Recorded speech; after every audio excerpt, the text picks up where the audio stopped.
did it all like fake dickheadedly, but since you know he's a nice guy, he can get away with being a fake dickhead. It was great. It almost made her likable. Not quite. You're not feeling the burn? I feel the burn more than I feel anything else. Yeah. I like Bernie, and I've said this before, because of social stuff. I think what he represents socially will be a good, like, uniting of our country. I think it'll help us. I think what he represents socially is the thing that disturbs me the most. Like when he says things about like Mexicans and that kind of shit. That to me that's the dumbest part about what he does. And the people that react to it, like they go rah rah, they get all fucking rah rah about that kind of shit. That's the worst aspects of our culture. We got lucky as fuck. We got lucky as fuck to be born in America.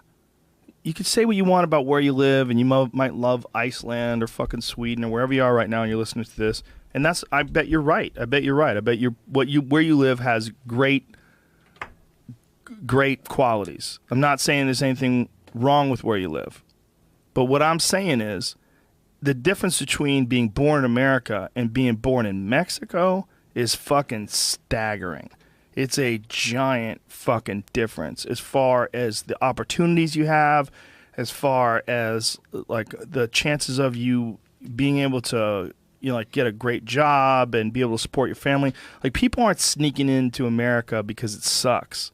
They're sneaking into America because they got a shitty roll of the dice and they got born into a poor family in Mexico, which is connected to the richest nation in the world today. It's that simple. You and I got lucky as fuck. We all did. And so for a guy like Donald Trump, he doesn't recognize that shit. Like that should be the number one thing that he says.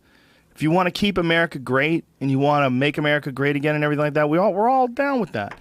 But you can't talk shit about Mexicans. You can't talk shit about them all being rapists, murderers. The sheer numbers of people that come over from Mexico that are great, that don't do anything, that are just trying to work and trying to feed their families. Well, they're doing it illegally. Yeah, because a lot of other people have done it illegally too. And and they send back money and they realize there's job opportunities here. And Donald Trump's fucking own companies employ illegal aliens. His wife came from another country. I mean, the whole hilarious. That was dumb. Mitt Romney had a hilarious joke. You hear what he said? He said, there's some jobs that Americans won't take. And that's why Trump had a wife from it. Get it? That's hilarious. That part disturbs me about him.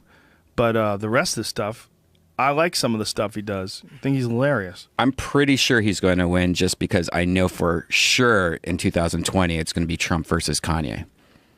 The way our world is going right now, it's going to happen. That's not going to happen. He's not really going to run for president. Oh, yes, he is. That's a hustle. That's fake. That's how you sell CDs and what have you. But don't you think that's where we're going, especially if Trump wins 4 years later? I think we bounce back. I think we bounce back hard the other way. I think if Trump wins, what happens is you get someone like a Gary Johnson.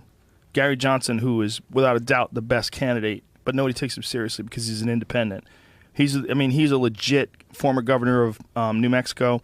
Did a fantastic job there. He's very open-minded, very liberal, very progressive, but also very smart, fiscally aware. Like he's got a lot of super positive qualities. He just doesn't want to be a part of that bullshit two-party system. And because of that, no one's going to take him seriously. But a guy like Gary Johnson could be a real leader and a real president. But to be a president is a fucking stupid job. It's to be one person that's in charge of so many different parts of this country that it's insane. I mean, you have to be in charge of how much taxes we charge people. I mean, that's part of your platform. What's your foreign policy? What's the military budget? What's all these things that are like, what are you going to do about health care? What are you going to do about education? All of those things require fucking years and years and years of extreme study. Like you have to like really be immersed in each individual aspect of our civilization to even have a thought of how to fix it and correct it and change the system.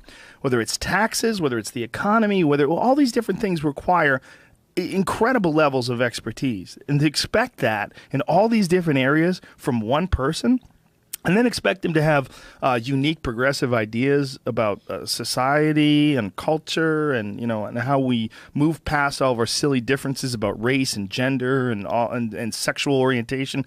This one person would have to be a master. They would have to be some guru from another planet. I mean, they would literally have to be some non-human, because a human being can't have that many levels of expertise, because to be an expert in anything that's like super complicated, like finance, like, god damn, those guys are studying it all the time.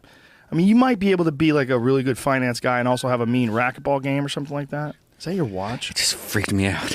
What does it do? My home security